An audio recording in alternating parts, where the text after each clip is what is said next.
Bonsoir à toutes et à tous. Nous arrivons presque au bout, pas de cette soirée, mais au bout de cette description des traits de bataille consacrés aux Zidane Deepkin. Nous allons très rapidement voir l'Ethermare et le Gloomtide Shipwreck. Alors,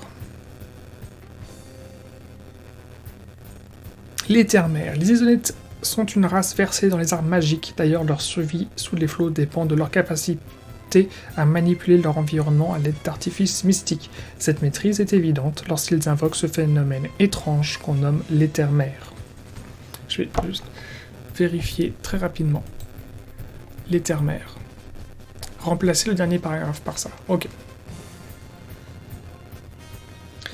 Lorsque les Isonettes se rendent sur la terre ferme, ils s'entourent d'une mer spectrale qui donne l'impression qu'ils évoluent dans leur royaume sous-marin. Leurs ennemis ont le souffle coupé et sont écrasés par la pression des fonds marins.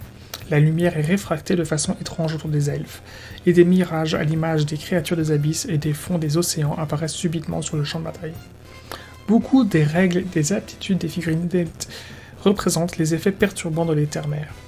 En plus de ces règles, les armées avec l'allégeance Zidane Deepkin ont accès à des paysages de vortex éthériques qui peuvent être placés sur le champ de bataille, tels que expliqués ci-dessous. Un paysage de vortex éthérique aura toujours un Scenery War Scroll.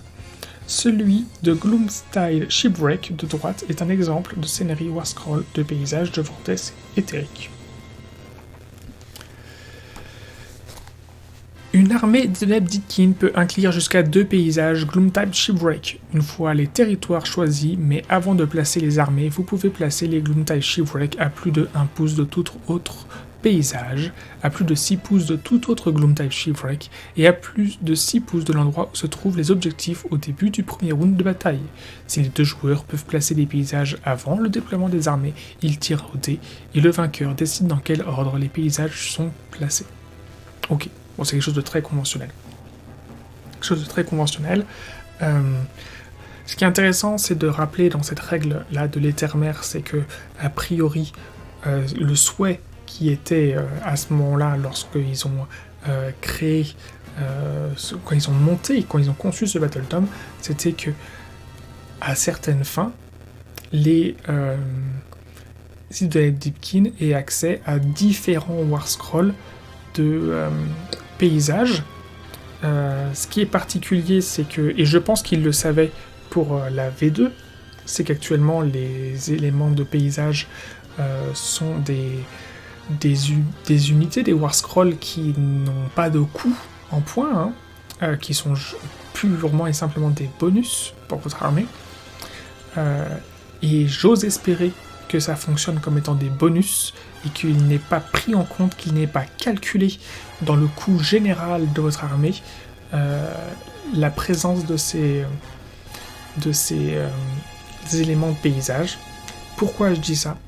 Parce que si on veut justement, comme le propose l'Ethermare, avoir à sa disposition plusieurs éléments de paysage, pour ne pas que ça devienne justement pété, que ça devienne trop puissant, il va falloir inévitablement ajouter un coût en points ou une limitation à la présence, à l'ajout de ces objets de paysage dans votre armée.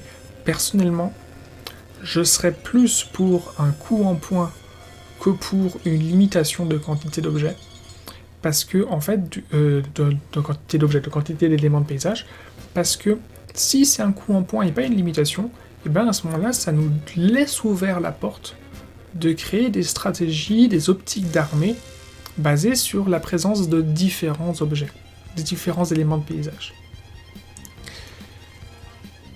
Alors que si c'est du coup la solution un peu de facilité qui est de dire vous en prenez qu'un seul et puis c'est comme ça, alors vous allez me dire c'est beaucoup plus facile à équilibrer.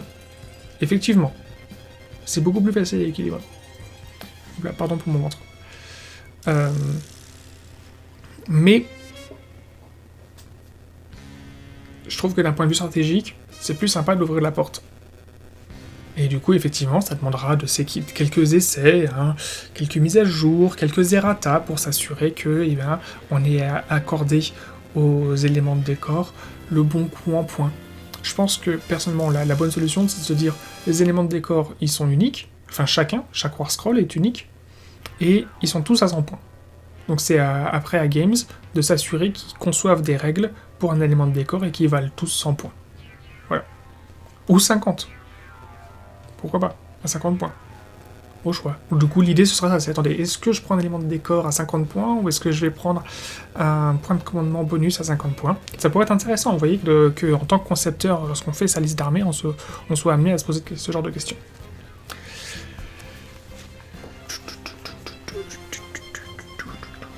Voyons donc le fameux War Scroll de éléments de paysage. Gloomtide Shipwreck. Description. Un Gloomtide Shipwreck est un élément de paysage composé d'une figurine de Shipwreck. Celle-ci est constituée de 2 éléments distincts. Alors.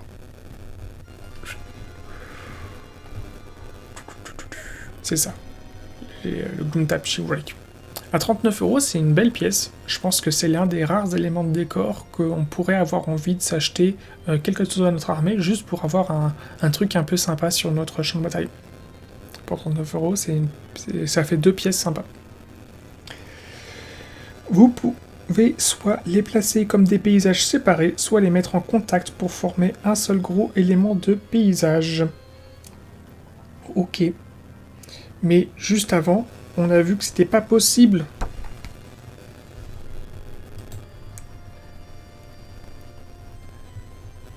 Vous pouvez placer le Gloomtide Shipwreck à plus de 1 pouce de tout ce paysage, à plus de 6 pouces de tout votre Gloomtide Shipwreck. D'accord. Donc si vous avez fait votre crevard et vous êtes allé chercher 2 Gloomtide Shipwreck, eh bien, vous pouvez en foutre 4 tant que les 2 bateaux complets ils sont espacés de 6 pouces. C'est pas très cool, hein. Pas très cool pour votre adversaire. C'est unique? Ils sont uniques ou c'est pas unique? Paysage, point, note. Ah non, c'est pas marqué que c'est unique. C'est pas marqué que c'est unique. Non, c'est pas marqué que c'est unique. C'est pas unique. Il n'y a pas de... En termes de règles, il est pas dit que vous avez le droit de n'avoir qu'un seul Gloomtide Shipwreck sur votre... Bon. Règles de paysage. Les règles de paysage qui suivent s'appliquent à ce paysage. Ne lancez pas le tableau de paysage de les règles de Warhammer Age of Sigmar. Première règle, gardien des profondeurs. Lancez un dé chaque fois que vous voulez allouer une blessure ou blessure mortelle à une unité Illidan qui est entièrement à 6 pouces ou moins de ce paysage. Sur 6+, la blessure est annulée. Bon bah voilà, notre fameux...